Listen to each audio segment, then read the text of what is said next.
যে কারণে এখনও ভেঙে পড়েনি ইরানের শাসন ব্যবস্থা। গত ২৮ ফেব্রুয়ারি যুক্তরাষ্ট্র ও ইসরায়েলের হামলায় ইরানের সর্বোচ্চ নেতা আয়াতুল্লাহ আলী খামেনি নিহত হয়েছেন এবং একে একে ইরানের শীর্ষ নেতাদের অনেকেই নিহত হয়েছেন। কিন্তু তা সত্ত্বেও ইরানের শাসন ব্যবস্থা এখনও ভেঙে পড়েনি। এমন দুর্যোগপূর্ণ অবস্থাতেও কেন দেশটির শাসন ব্যবস্থা ভেঙে পড়েনি তা বিশ্বকে অবাক করে দিয়েছে। ইরানের ভেতরে অনেকেই আশা করেছিল যুক্তরাষ্ট্র ও ইসরায়েলের যৌথ হামলায় প্রথম ২ দিনেই শেষ হয়ে যাবে যুদ্ধ, বিশেষ করে সর্বোচ্চ নেতার মৃত্যুর পর। কিন্তু তা হয়নি। বরং ইরানের শাসন ব্যবস্থা এখনও অটুট আছে। কারণ হিসেবে কয়েকটি বিষয় উল্লেখ করা যেতে পারে, যেমন দেশটির শাসন কাঠামো এবং ইসলামী রেভলিউশনারি গার্ডস কোর, যা সমান্তরাল রাষ্ট্র কাঠামো হিসাবে পরিচিত। তার উপর দেশটির নেতৃত্বের পূর্ণ নিয়ন্ত্রণ।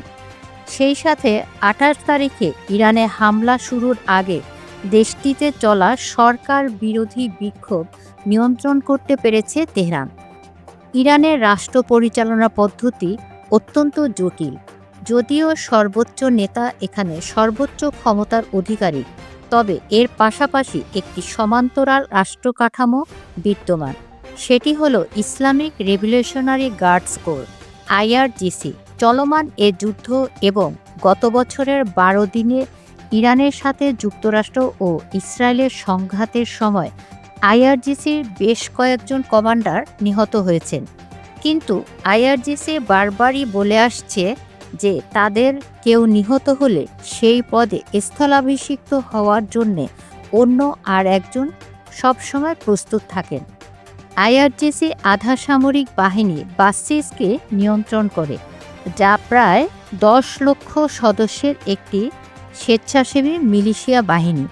যদিও ইসরায়েল বলেছে যে তারা বাসিজের কিছু চেকপোস্টে হামলা চালিয়েছে, কিন্তু তাতে বাসিজের নিয়ন্ত্রণ খর্ব হয়নি। বছরের শুরুতে যে টানা সরকার বিরোধী বিক্ষোভে উত্তাল হয়ে উঠেছিল দেশটির বিভিন্ন শহর, সেটি যুদ্ধ শুরুর পর থেকে একেবারে স্তিমিত হয়ে পড়েছে। যুক্তরাষ্ট্র ও ইসরায়েলের ক্রমাগত হামলায় মানুষের মনে নিরাপত্তা নিয়ে উদ্বেগ রয়েছে। একই সঙ্গে কর্তৃপক্ষ মানুষকে বাইরে বের হতে নিরুৎসাহিত করছে। সরকার গণ এসএমএস পাঠিয়ে রাজপথে আন্দোলনে না নামার জন্য সতর্ক করেছে। দেশটির মানুষ আজকের দিনটিকে ইন্টারনেটবিহীন ৬০০তম ঘণ্টা হিসেবে পালন করছে। ডোনাল্ড ট্রাম্প এবং তার প্রতিরক্ষামন্ত্রী পিট হেগসেট দাবি করেছেন ধারাবাহিক হামলা ইরানের কমান্ডো কাঠামোকে পঙ্গু করে দিয়েছে এবং তাদের হামলার ক্ষমতাও দুর্বল হয়েছে। এখন যুদ্ধ শেষ হওয়া উচিত। কিন্তু বাস্তবে উল্টোটাই ঘটছে।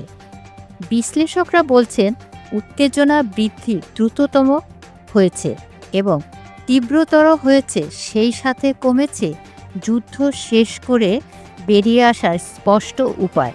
তার মানে নিশ্চিত যে যুদ্ধ এখনই শেষ হচ্ছে না। এদিকে বাংলাদেশের জন্য একটা আশার আলো দেখা যাচ্ছে। সেটি হলো বাংলাদেশের কেনা চালানের তথ্য চেয়েছে তেহরান। ইংরেজি দৈনিক দ্য বিজনেস স্ট্যান্ডার্ডের প্রধান শিরোনামটা এরকম: বাংলাদেশের কেনা জ্বালানির তথ্য চেয়েছে তেহরান। খবরে বলা হয়েছে চলমান যুদ্ধের কারণে সৃষ্ট বিঘ্নের মধ্যে বাংলাদেশগামী জ্বালানিবাহী জাহাজগুলো যাতে নিরাপদে হরমুজ প্রণালী পেরিয়ে আসতে পারে, সেজন্য ইরানের কাছে কূটনৈতিক সহায়তা চেয়েছিল ঢাকা। জবাবে ঢাকাকে চিঠি দিয়েছে তেহরান, যেখানে বাংলাদেশের ক্রয় করা জ্বালানির চালানের বিস্তারিত তথ্য চাওয়া হয়েছে।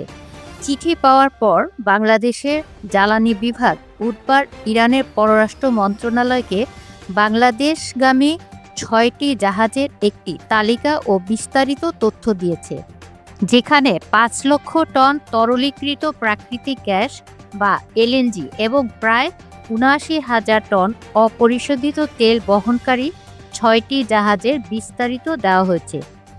জাহাজগুলি হরমুজ প্রণালী দিয়ে আসতে যাতে কোনো প্রকার বাধার সৃষ্টি না হয়, সেজন্যই এই তথ্য দেওয়া ইরানকে।